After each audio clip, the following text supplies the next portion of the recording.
First guest today has had his finger on the pulse of unions and understands just how unions politicize issues to gain notoriety. Aaron Withe serves as the Chief Executive Officer of the Freedom Foundation, and he joins us now. Aaron, happy Labor Day and great to be with you.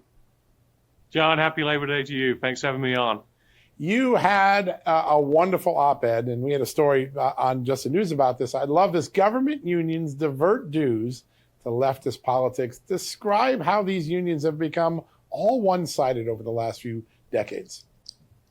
Yeah, so the important distinction here to make is the difference between government unions and private sector unions. When I'm talking about unions here, I'm talking about big government unions. These are the teachers' unions and unions that represent city workers and state workers, for example. These unions have an inherently political agenda, and that agenda typically is to grow government. So what they're doing across America is they're taking union dues from your everyday teacher's paychecks, around $1,100 a year, funneling that money into left-wing politicians of people that agree to go into office and pay for the campaigns of radical liberals that will go in, grow the size of government in order to allow them to take more union dues. It's one of the biggest schemes that we've ever seen in America. And in fact, government unions are the #1 funders of the radical left today. Wow. Yeah. And Aaron, back in history, I mean, there's been some really good things that have happened because of unions, but also they have been rife with corruption and crime. And I just think back to the Teamsters and, of course, Jimmy Hoffa, and even recently, Dennis Williams with United Auto Workers. What is it about unions that makes them so susceptible to sometimes corruption?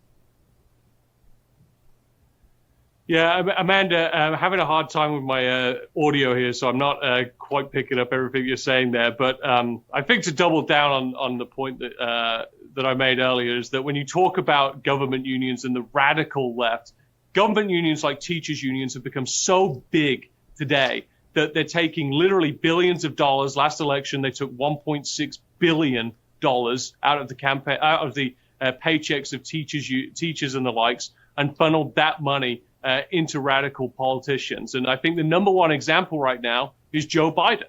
Joe Biden took over $76 million in campaign funds from government unions. And now what you're seeing his agenda in office, which is essentially pushing the radical agenda of government unions, and in particular the teachers union. One of the things that I've been really fascinated by, and we had a good story about this the other day on Just the News, is the Office of Personnel Management appears to be helping those government unions find those federal workers and try to solicit them into their unions. Talk a little bit about what was discovered in the last few weeks and why it's so troubling to see tax dollars now going to assist unions.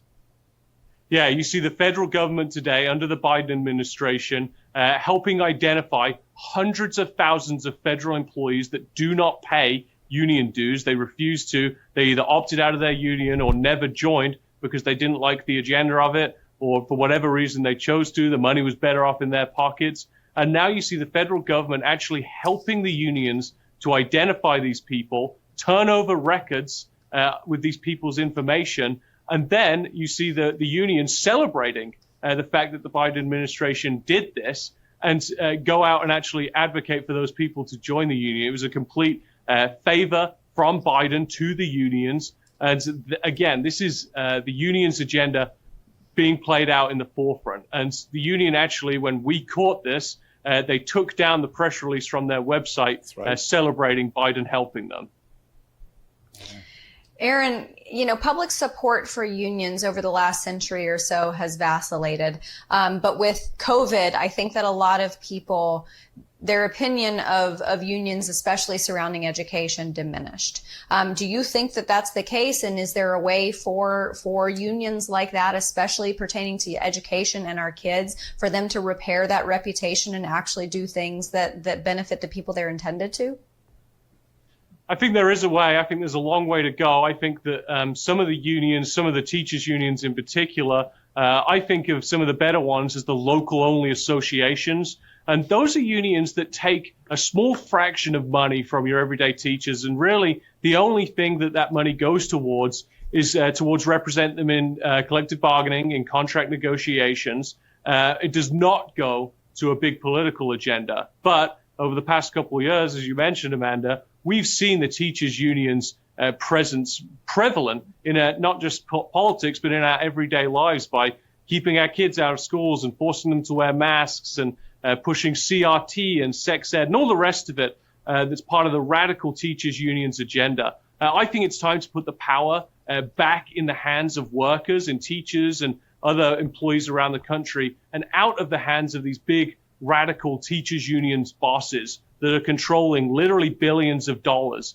setting the tone and setting the agenda of the radical left today. You know, it's funny, Aaron, as I look out, liberals have this extraordinary ability to preach to others, but then maybe not embrace what they preach. Two companies that I think of as really associated with the left, Starbucks and Amazon, they're both fighting unionization in their own companies. I guess it's good for others, but not for them. Do you think everyday workers sense the hypocrisy in those two companies?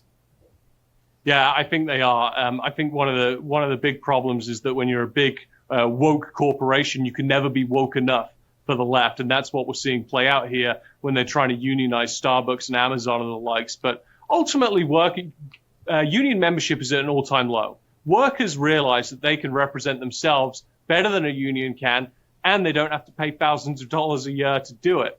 I think even worse than this, John, is what we've seen happening in state legislatures on the West Coast and even in Congress, where they're trying to unionize offices of legislators, offices of congressmen even. They're trying to actually unionize those workforces. So even the most far radical left Democrats like Bernie Sanders are against this idea when it comes to their own office, when it comes to their own campaign staff, but they go out and advocate for it. They speak out of both sides of their mouth. That's amazing. Right. Yeah. It's very cool to support liberal causes until it's your own company's workers who are strong arming you into doing things. That certainly is true. I wanted to ask you, so you serve as CEO of Freedom Foundation. Talk to us about Freedom Foundation and your purpose. Yeah, so what we do is we basically exist to help public employees to get out of their unions. There are around 7 million public employees in America that are paying union dues today. Up until 2018, all of these people were forced to pay union dues to a union. That was until the U.S. Supreme Court said that they were allowed out in a decision called Janus v. AFSCME. The big problem here is that these 7 million public employees, most of them have no idea that in some cases they're even paying union dues, but in most cases that they can stop paying those union dues and actually opt out. So we run a full-scale campaign to tell every single one of them they can leave their unions and stop paying union dues. And when you do that, each individual person takes around $1,100 a year out of the campaign pockets of the radical left, and they put it back in their pockets so they can pay for gas or pay for groceries or a vacation or whatever it is they want to. It goes back to the workers where it belongs. I think that is something to be celebrated on Labor Day, and that's certainly what we're celebrating at the Freedom Foundation. Yeah, especially in a year where we've had so much inflation. Every dollar matters in our pocket right now. Aaron, it's always an honor to have you on the show. We love the work you do as journalists. We learn so much from it. Thanks for joining us today.